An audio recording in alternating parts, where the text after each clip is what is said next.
Good morning, students.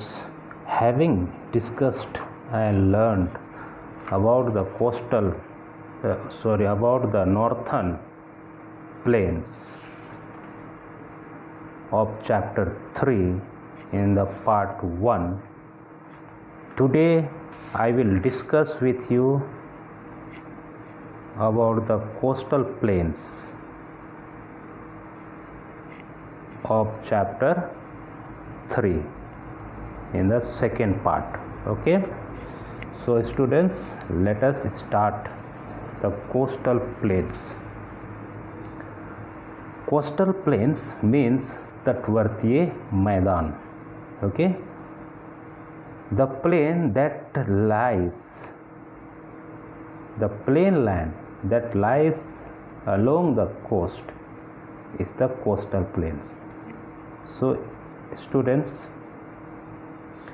जो मैदान समुद्र के किनारे स्थित है उसे कोस्टल प्लेन कहते हैं. Okay, it is divided into the western coastal plain and eastern coastal plane. So students, ये समुद्री तटवर्तीय मैदान को दो भागों में बांटा गया है. Okay, this coastal planes is divided into two parts. Okay, on the screen you can see a map.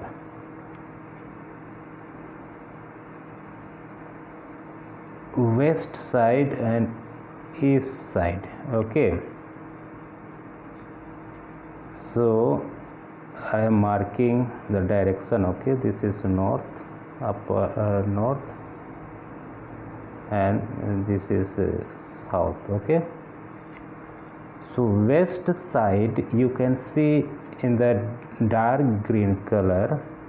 Okay, between the western ghats you can see the western ghat, and these are the areas which are looking in the map quite very light blue color, and written here Arabian Sea. Okay, this is Arabian Sea. Okay, so western coastal plain lies between the western ghat and Arabian Sea. Okay, and the eastern coastal plain, so here it is written also eastern coastal plain. Okay, eastern coastal plain lies between the eastern ghat and Bay of Bengal. Okay, these are the Bay of Bengal. Okay, understood students?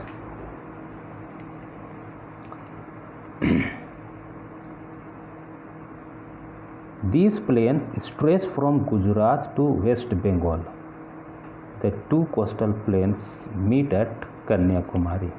Okay, so students, Gujarat to West Bengal. Okay, Gujarat is around here. Okay, okay, from here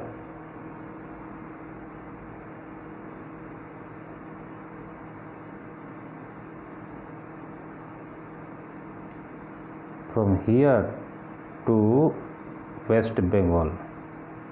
Okay, like this, in this way it is being stretches. Okay,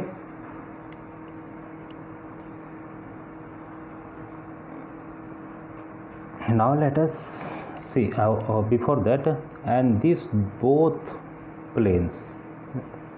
Okay, these both plains come and meet in the Kanyakumari. Okay, Kanyakumari is here. Okay, so this both plain comes, it is in Kanyakumari.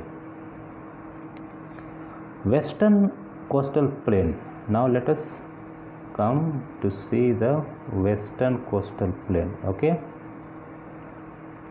the western coastal plain lies between the Western Ghat and Arabian Sea. So students, I already said western coastal plains lies between Western Ghat and Arabian Sea. Okay, Western Ghat, these are the Western Ghat and these areas are Arabian Sea. Okay, in between, this is a dark green color is appearing, this is the western coastal plain. Okay, and like that and it stretches from Gujarat to Kerala. So this plane is stretches from here to till Kerala. Okay, and this plains is divided into three parts. Okay, three parts. You can from here to here, and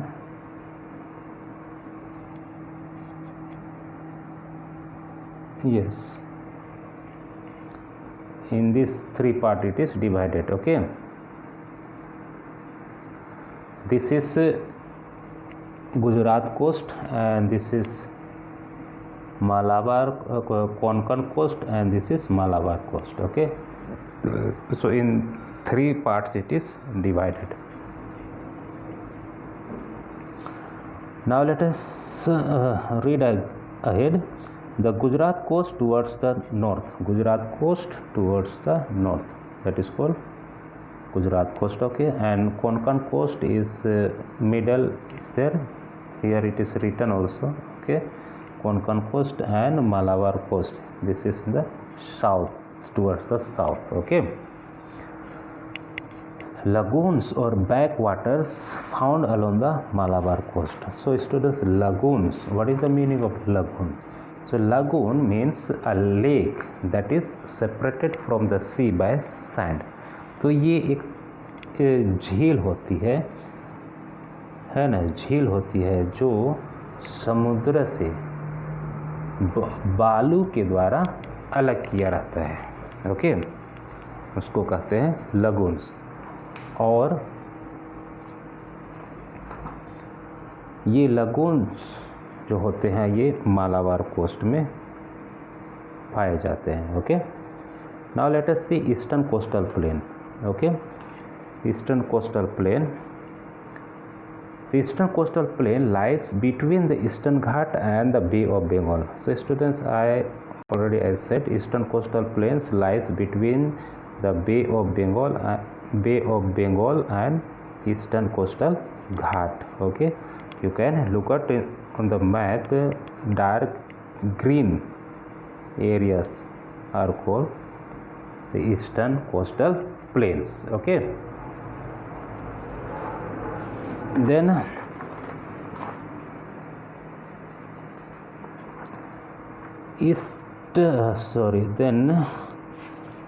where is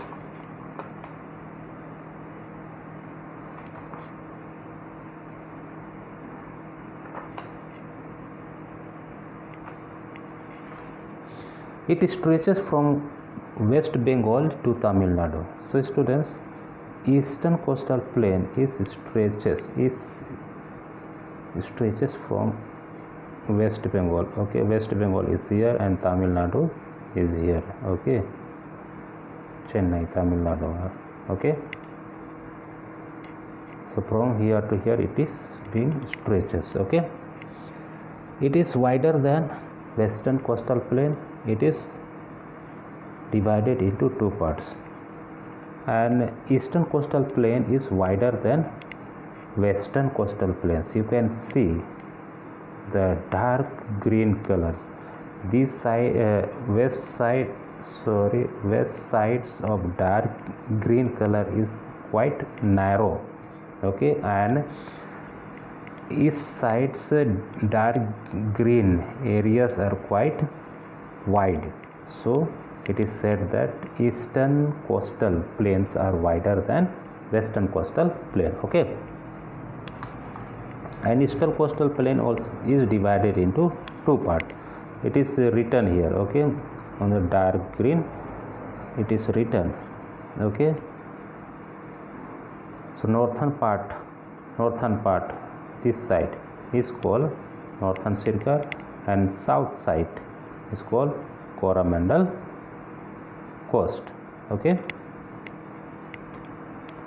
Life in the region. Now after that let us see the life of people, how the people survive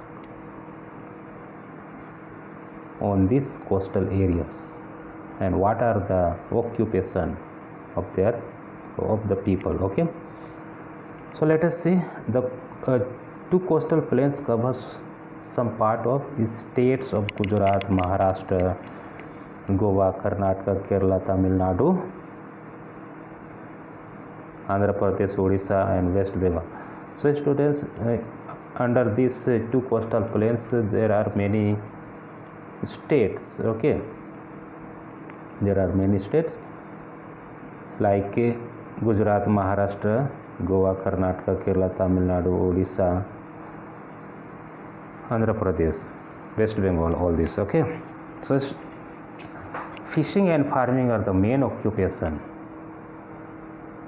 So students, all the people who live along these coastal areas, their main occupation is fishing and farming, okay. क्योंकि मुख्य व्यवसाय मछली पकड़ना और खेती करना होता है. Rice and coconut are the main crops grown, और उनके फसलों में जो कि मुख्य है वो धान और नारियल होती है, ओके. धान और नारियल उनकी मुख्य फसल होती है. There are a number of ports that are used to import and export, okay. और इन कोस्टल एरिया में, ओके, ये कोस्टल एरिया जो कि समुद्र के किनारे बसे हैं दोनों साइड, ओके. तो समुद्र के किनारे बसे होने के कारण इन जो राज्य हैं यहाँ कई जगह में बंदरगाह हैं, ओके. और इन बंदरगाह का इस्तेमाल माल लाने और ले जाने में किया जाता है, उसी को कहते हैं एक्सपोर्ट और import, okay. So now let us see Gujarat. People grow jowar, bajra, cotton and sugar cane. Many people are traders. तो गुजरात के जो लोग होते हैं वे ज़्यादातर ज्वार, बाजरा, कपास और गन्ने की खेती करते हैं. मैनी पीपल आर ट्रेडर्स, और यहाँ के अधिकांश लोग व्यापारी होते हैं. Some are engaged in dairy farming, और कई लोग दूध उत्पादन में व्यस्त रहते हैं. Along the coast salt is made by drying sea water, और इन समुद्री तट के किनारों में, okay,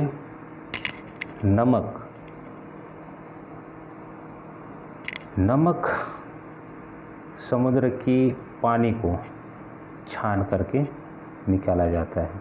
salt is made by drying sea water, sorry, छान करके नहीं, मतलब समुद्र के पानी को सुखाकर, ओके, उसमें से नमक निकाला जाता है. There are many textile mills, oil refineries and diamond cutting centres in Gujarat. और गुजरात में कई कपड़े के कारखाने हैं और तेल शुद्ध करने का कारखाने हैं और डायमंड हीरे काटने के सेंटर भी हैं, okay. Most people speak Gujarati. Raas Garba is a popular folk dance, और गुजरात में अधिकांश लोग गुजराती भाषा बोलते हैं और रास गरबा वहाँ की मुख्य डांस है, लोक नृत्य है, okay. Now let us come Goa. Goa is famous for cashew nut, okay. Goa अखरोट कैश्यू नट के लिए प्रसिद्ध है. और आम के लिए। Iron ore and manganese deposits are also found here, और यहाँ लोहा और मैंगनीज का संग्रह पाई जाती है। Okay, vindaloo and xacuti are famous dishes. ये विंडालो और जैक्यूटी एक प्रकार का खाद्य व्यंजन है। ओके, डिशेस है, प्रसिद्ध डिशेस है गोवा की। Konkani is widely spoken. Okay, और गोवा में कोंकणी भाषा बोली जाती है। The beautiful beaches are a big tourist attraction. तो गोवा में बीच होती हैं। ओके, बीच समझते होंगे, ये भी समुद्र के किनारे खुला एरिया, बहुत बड़े एरिया में रहते हैं। ओके, और वहाँ पे लोग घूमने फिरने जाते हैं। ओके, साइट सीइंग के लिए घूमने फिरने जाते हैं, एंजॉय करने जाते हैं। तो वो एक बहुत ही आकर्षित और अट्रैक्शन का जगह होता है। Okay, Saint Xavier's church, Fort Aguada and Dudhsagar fall are visited by many tourist. तो गोवा के सेंट जेवियर चर्च और गुआडा किला और दूधसागर, ओके, दूधसागर जलप्रपात, ये वहाँ का प्रमुख पर्यटक स्थल है। Okay, now let us see the Kerala. Kerala, rubber, tea, coffee and spice are the important crops of Kerala. So Kerala की मुख्य फसल है रबर, टी, कॉफ़ी और स्पाइस। ओके, यहाँ की केरला की मुख्य फसल है। और इसके अलावा राइस और कोकोनट भी उगाई जाती है। ओके, राइस और कोकोनट भी उगाई जाती है। और coir making is an important activity. Coir making एक महत्वपूर्ण वहाँ की कार्य होती है। ओके, सो कोयर मेकिंग क्या होता है? तो स्टूडेंट्स, जैसे वहाँ कोकोनट जो कि बहुत ज़्यादा मात्रा में मिलती है जो, ओके, और कोकोनट के छिलके से जो रेशा निकाला जाता है। ओके, और उस रेशा से लोग कई तरह के चीज़ें बनाते हैं। ओके, जैसे चटाई हो गया, ओके, पावदानी हो गया, ओके, मैट्स हो गया, दरी हो गया, ये सारे काम ये कोयर, ये उनके नारियल के छिलके के रेशे से बनाए जाते हैं, उसी को कहते हैं coir making. Okay, and Kathakali and Mohiniyattam are the popular classical dance. और कथकली और मोहिनीअट्टम ये वहाँ के क्लासिकल डांस हैं। Okay, people speak Malayalam, Onam and Vishu are the popular, वहाँ के लोग मलयालम बोलते हैं। ओके, और ओणम और विशु केरला के प्रमुख त्यौहार हैं। अभी नेक्स्ट स्टेट है वो Tamil Nadu. Tea and coffee are grown along the slopes of the Nilgiri. Tea and coffee, okay, tea और कॉफ़ी तमिलनाडु का प्रमुख फसल है जो कि नीलगिरी पहाड़ी इलाके में उगाई जाती है। Okay, Kanchipuram and Madurai are the main centre of silk weaving. Okay, और कंचीपुरम, तमिलनाडु की कंचीपुरम और मदुराई ये सिल्क के प्रमुख सेंटर हैं, रेशम के प्रमुख सेंटर हैं। Okay, people are fond of idli, dosa, upma and sambar.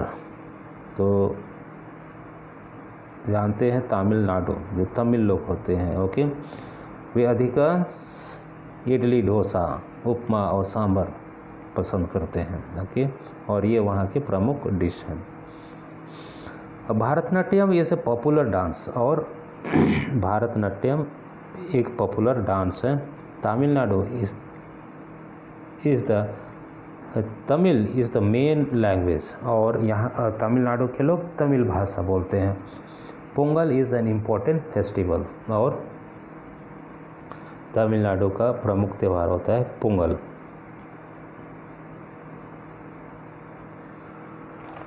Next state that is Andhra Pradesh. Okay, Andhra Pradesh is famous for Kondapalli toys and Kalamkari. Okay, तो आंध्र प्रदेश कोंडापल्ली खिलौने और कलामकारी वर्क के लिए प्रसिद्ध है। ओके, ये कलामकारी ये होते हैं a type of hand painted cotton textile. Okay, हाँ, हाथ से बनाए गए कॉटन के कपड़े होते हैं, या हाथ से मतलब उसमें बनाया जाता है कुछ डिजाइन वगैरह। ओके, उसको कहते हैं Kalamkari. Okay,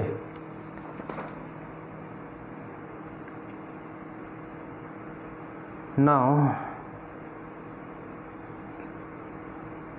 next limestone, mica and limestone are found here. Okay, mica and अभ्रक और चूने का पत्थर, अभ्रक और चूने का पत्थर आंध्र प्रदेश में पाए जाते हैं। Kuchipudi is a famous dance, Kuchipudi Andhra Pradesh की प्रमुख डांस है। और Visakhapatnam is an important sea port, और विशाखापट्टनम आंध्र प्रदेश का प्रमुख बंदरगाह है। ओके, now the last state that is Odisha. Odisha is famous for its textile, silver work and handicraft items. Coal, iron ore and manganese deposits are also found here. Okay, so Odisha कपड़ों के लिए, silver के लिए और हस्तशिल्प items के लिए प्रसिद्ध है। ओके, कोल, आयरन और मैंगनीज यहाँ बहुत ज़्यादा मात्रा में पाई जाती है। Cuttack and Rourkela are industrial cities, और कटक और राउरकेला जो कि है एक औद्योगिक क्या शहर है। ओके, बड़े बड़े कारखाने स्थित हैं। और Odissi is a popular dance, Odissi Orissa के पॉपुलर डांस फॉर्म है। Okay, most people speak Oriya, और यहाँ के अधिकांश लोग उड़िया भाषा बोलते हैं। द रथ यात्रा इज़ ए पॉपुलर फेस्टिवल, और रथ यात्रा यहाँ की बहुत पॉपुलर त्यौहार है। The Chilika lake with its bird sanctuary attracts many tourist, और उड़ीसा के चिल्का लेक सब कुछ सुने होंगे। ओके, और वहाँ की बर्ड सेंचुरी ये लोगों को अट्रैक्ट करती है। Okay, so students, I hope you all have understood the lesson, and the lesson comes to end here. So now it is your turn, okay, to do the exercise. So for today you have to make exercise number A and B in your book and send in the WhatsApp for the correction. Okay, thank you.